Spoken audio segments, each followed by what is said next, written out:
from far across the sea, from the working class to the bourgeoisie, ATAR or a refugee, all have the right to disagree. Oh, this speech is free for everybody. It's no felony for me to plead with you to leave me alone.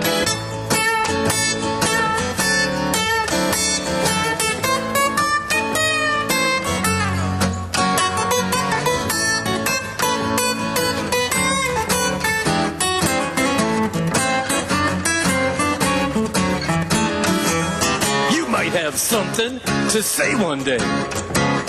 You won't want me to get in your way, or the FBI or the CIA could take the First Amendment on a holiday. Oh, this speech is free for everybody. This speech is free for you and me. Speech is free for you and me.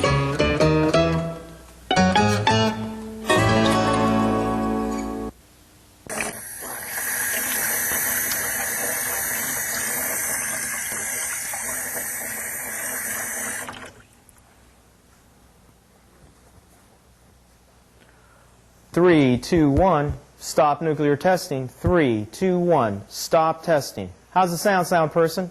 Have we stopped testing yet? Okay. Hi, my name's Jose. I want to welcome you to Politically Correct Cooking, a show about two of my favorite things, food and politics. Our guest tonight, if you've been to a demonstration in D.C., you have seen this gentleman. He is at the forefront of the parade. He is at the front of the demonstration. He is in the front line trenches in the struggle for peace and justice. Our guest tonight, I've seen him in Time magazine, various newspapers. As a matter of fact, I have seen our guest more times than I've seen that blasted cat Socks. So I want to welcome Paul, the Peace Walker, to Politically Correct Cooking. Paul, come on down. Paul, good to see you. Good to see you too. I'm glad there was no demonstration scheduled for today, so you can make it to the show. Yeah, I am too. All right. Well, I'm looking at salad, macaroni, pots are steaming here, spinach. What's on the menu tonight? Tonight we're going to make macaroni and cheese, and we're going to have some side dish of spinach with it. All right. Okay. Now, what should we do here? You're the chef. You tell me what to do, and I will be more than happy to. I'm at your beck and call. First thing we're going to do is we're going to put these in here. We have 2 cans of spinach. Yep. Okay. 1. 2 cans of spinach right there. Okay, great. Now, how long does the spinach cook, just so our folks at home know? Spinach cooks about 10-15 minutes. That's the way I usually do it. Okay. Got a couple of spoons and forks here to help do the mixing and stuff. Yep. Okay.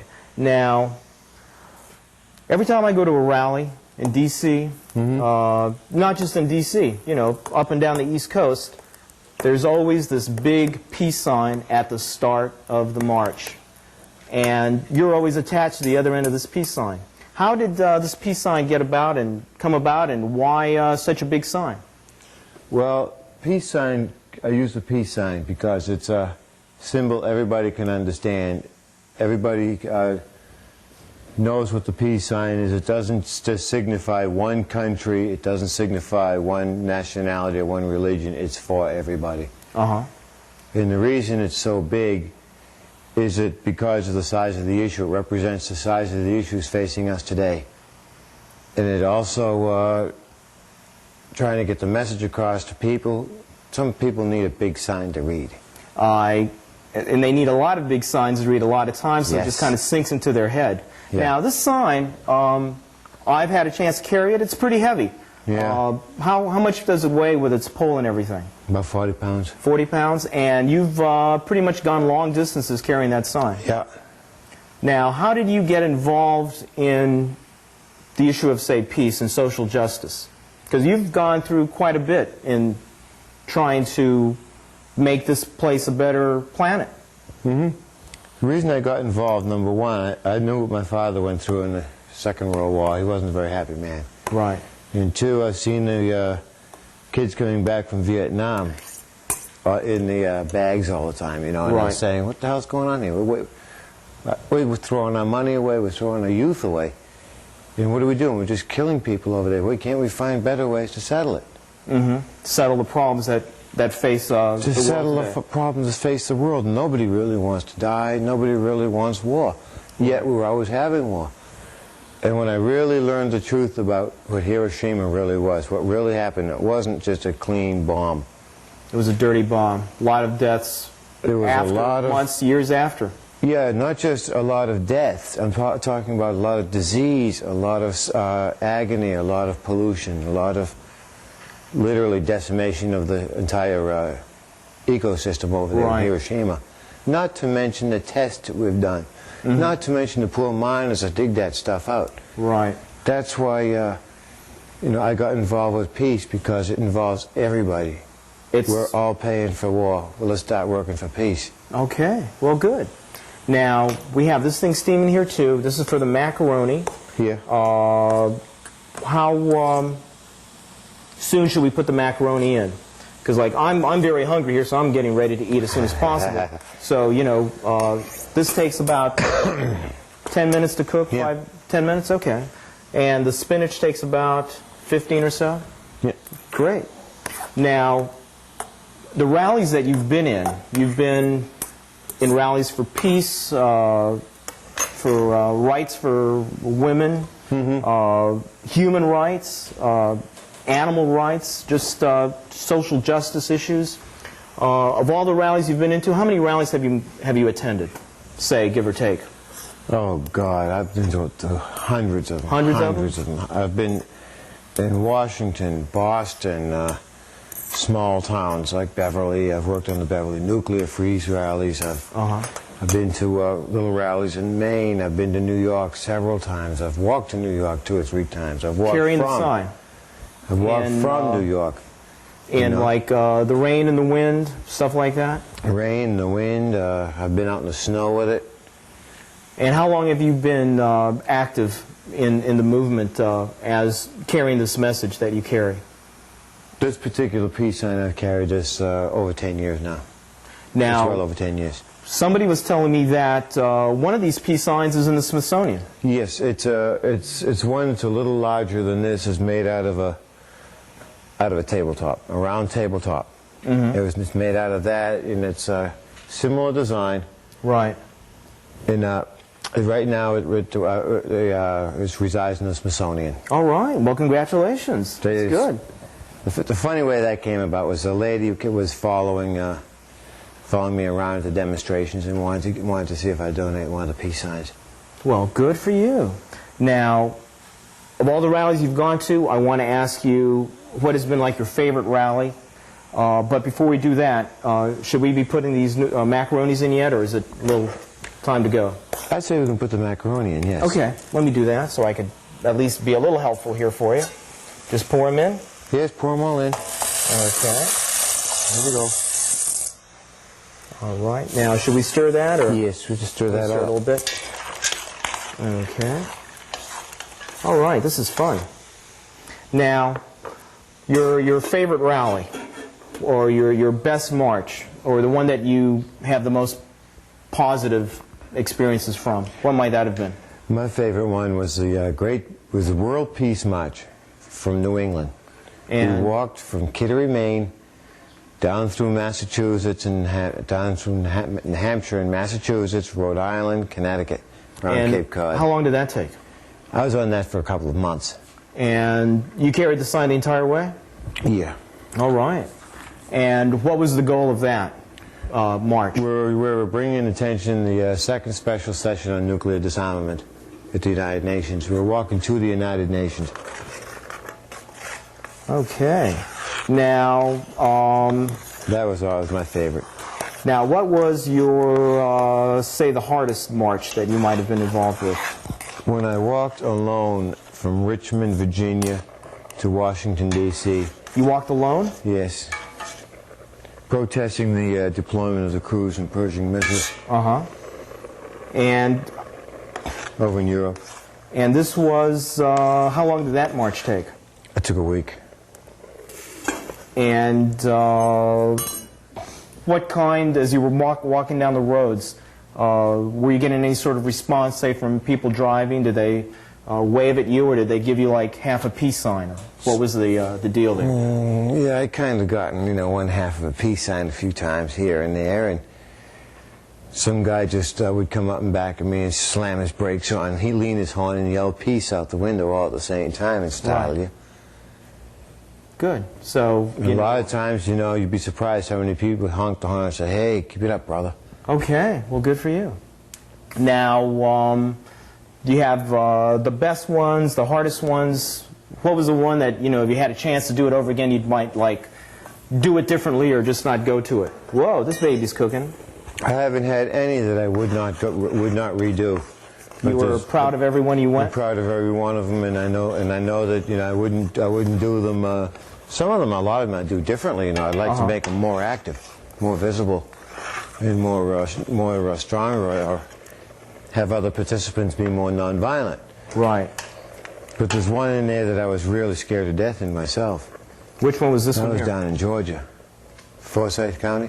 Forsyth County, that is the county outside of Atlanta where there is, it was like no blacks were allowed in this It county. was an all-white county. An all-white county.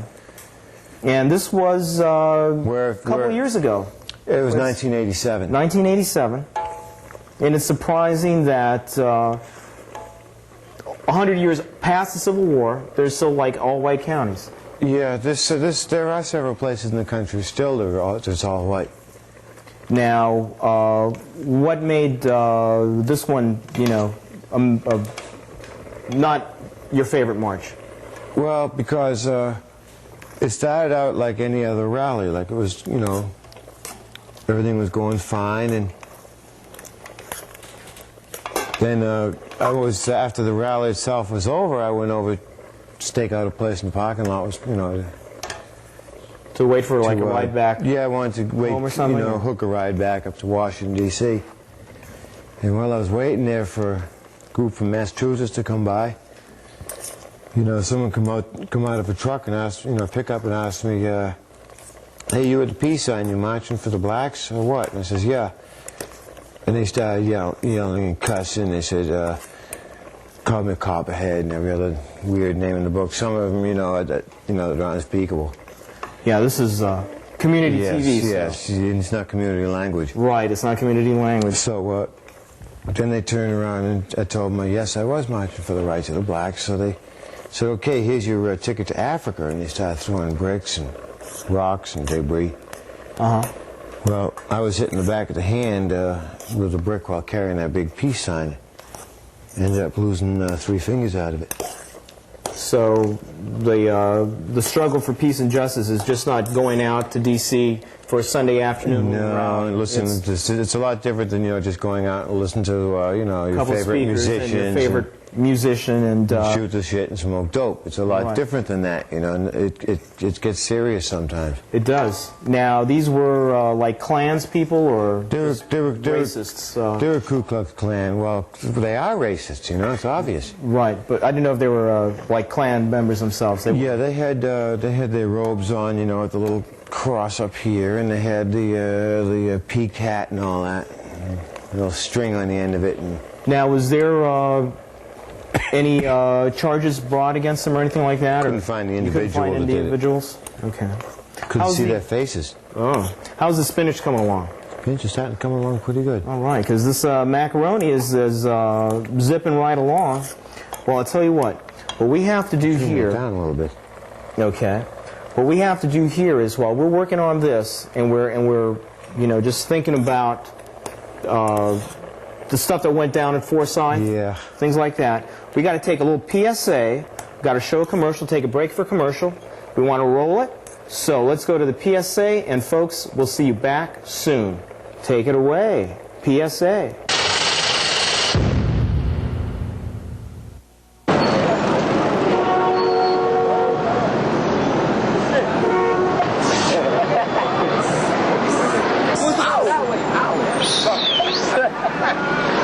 Sweetheart, what's your name?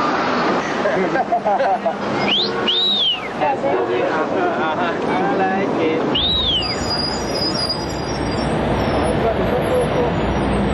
Oh, what you, a lesbian or something?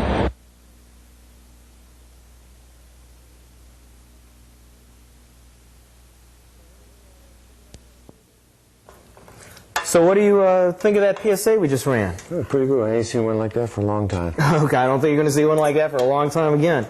Now, the march in Forsyth County was March Against Racism. Mm-hmm. The march in the New England March was against nuclear weapons. You seem to be pretty much like all over the board. Mm-hmm. Why aren't you like just focusing all your energies in just one specific subject like peace or racism rather than everything all up and down the, you know, the board? Is there a reason for that, or you just feel it's important to be everywhere, or you just have that much energy so you can spread it all over? Or what's the deal? The reason is because, for example, everybody's asking me that question. Everybody asks me that. And I tell them, you know, what's different than if a guy's being beaten because he's black, or is it because he's white, or is it because he's a man or a woman or gay, lesbian, Jewish? What difference does it make? You know, this is still a war. It's still something that is a totally unjust to human beings. It's the same thing, that type of escalation that led to the club and the knife and the bomb in the first place. Now, the connection, say, between peace, nuclear weapons is evident, but the connection, say, between peace and racism, it's there. Is it a strong connection? Yes, it is. Because, again, you're holding another class of person, you know, in a minority status. The same way we're doing with other countries around the globe. We're holding them down. We're considering ourselves better than they are. Yeah. So we overpower them. And Now, that's what leads to violence in the first place. Sooner or later, these people we so-called got under our thumb. We'll fight back.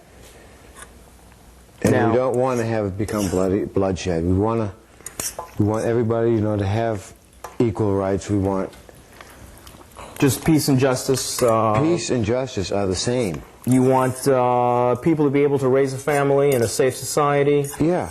breathe clean air, drink clean Yeah. water, and not worry about being out at night. Yeah, I don't want to have that. That's all elements of warfare, all elements that are violating the peace of the earth. You know, for example, here in D.C., you can't go out in the street in certain neighborhoods at night, man, you'll get shot. You got Uzis in the classroom. You've got, you know, kids aren't doing their homework. They're too scared to go to school, some of them. They're scared to go to school because they've got a guy next to them. You don't know if he's got a gun or he's got a knife or what. And you feel that something that's taken place in the classroom in Washington, D.C. is very similar to something taking place in the Middle East. It is the same. It's the same. It's one human being or one group of human being attacking and beating up another human being. That's warfare. How does that macaroni look? That looks good. That's about time we drain that. Drain this bad boy? Okay. Yeah. So, but let me drain this. And the spinach is... Spinach is just about ready too. smells great. I love spinach. All right. Well, let me drain this, and I'll be right back. I'm going to put it in here. And I want you to tell me more about the struggles that you encounter. Yeah, for example, what I was saying is black issue and the white issue, the gay issue, it's all people, you know, fighting for liberation. That's what peace is. When somebody is not free, there is no peace. And because one person is either down or being held down, there is a need for weapons. One person's going to want to have a weapon stronger than the other person's weapon, and that's going to be another person stronger than his weapon. That's what led to the atomic bomb, and again, that's what everybody associates the peace issues with. Well, the peace issues begin right here in our own neighborhoods, right here in our own country. Okay, well, there you got that. Hey, want to get the spinach. Oh, you want me to drain it? Oh, yeah, that spinach is ready. Okay, let me drain it here for you. And this ain't off. yeah, let's turn this bad boy off. All off? Yep. Safe. We're safe over here at this end. Now, we have packets of pasteurized cheese food of some sort. Yeah. Okay, I'm going to let you be in charge of that while I drain the spinach, and I'll be right back. Okay. Yeah, so, you know, it's the thing is you've got all this money and stuff going away from human needs. It's going into building all these bombs and taking over all these countries and fighting for oil and all this stuff. And you've got AIDS epidemics spreading across this country. You've got cancer that's going untreated. You've got some little kid in school being shot. You know, and they say that, well, what can we do about it? What can we do about it? Well, thing is just start thinking about it and doing what we can do. Just start thinking about what's causing this problem. What can we do to prevent it? Well, the thing is I've been doing that and have found that many of these issues are all connected. Mm-hmm. So the answer then is an individual has to pretty much just decide among himself or herself that if there's any change that's going to come about, they have to take that step. And they have to take their step if there's any change going to take place in their town or their neighborhood or their country. They have to take the step let me toss this by you know, teaching the kids next to them that there's another way rather than just fighting. Martin Luther King taught us we all got to live together in this country or die. We all got to live in this world together or die together as fools. And I think, you know, that we don't have to die together as fools. It's better to die of old age among loved ones. Yeah, dying of too much spinach, maybe. But I think, you know, that we all got to realize we can do our part. When we think of the peace issues, we just don't think of like foreign affairs or nuclear weapons. Right. We think about why does Johnny take that gun into school? Why is it that Daddy can't afford his artificial leg? Why is it that we got AIDS running wild? Why is it that a little kid, a high schooler, can't go walking down the street if he's, you know, and discussing whether he's gay or not for fear he's going to be beaten? Why is that?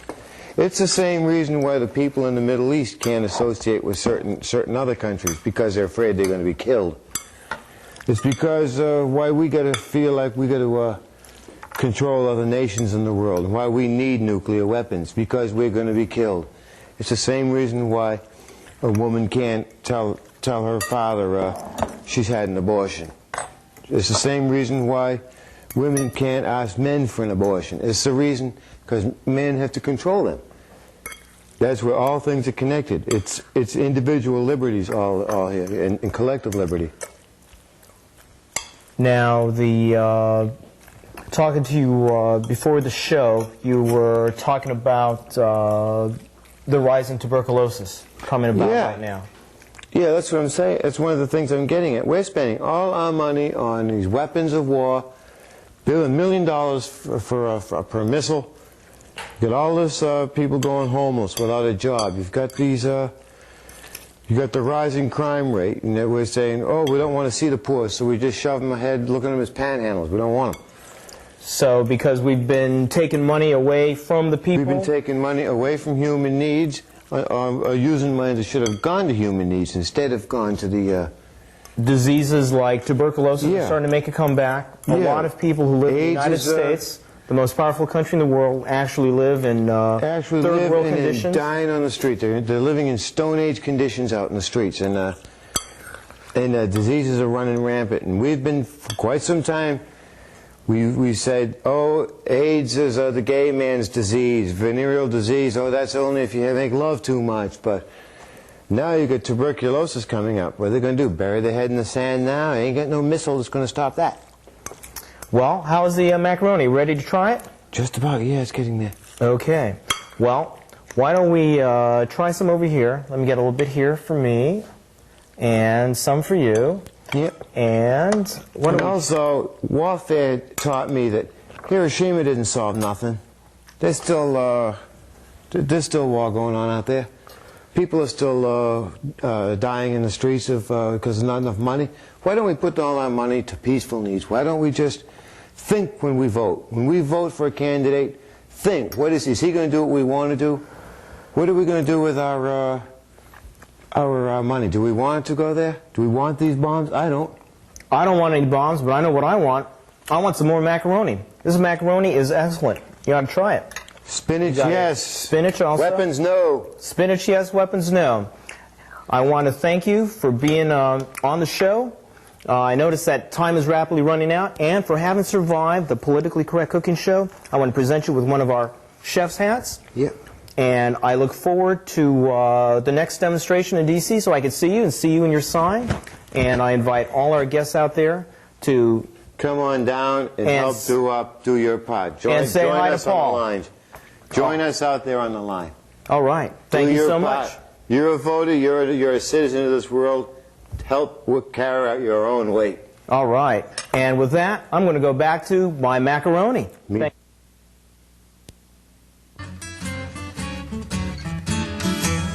You might have something to say one day. You won't want me to get in your way, or the FBI or the CIA could take the First Amendment on a holiday. Oh, this speech is free for everybody. This speech is free for you and me.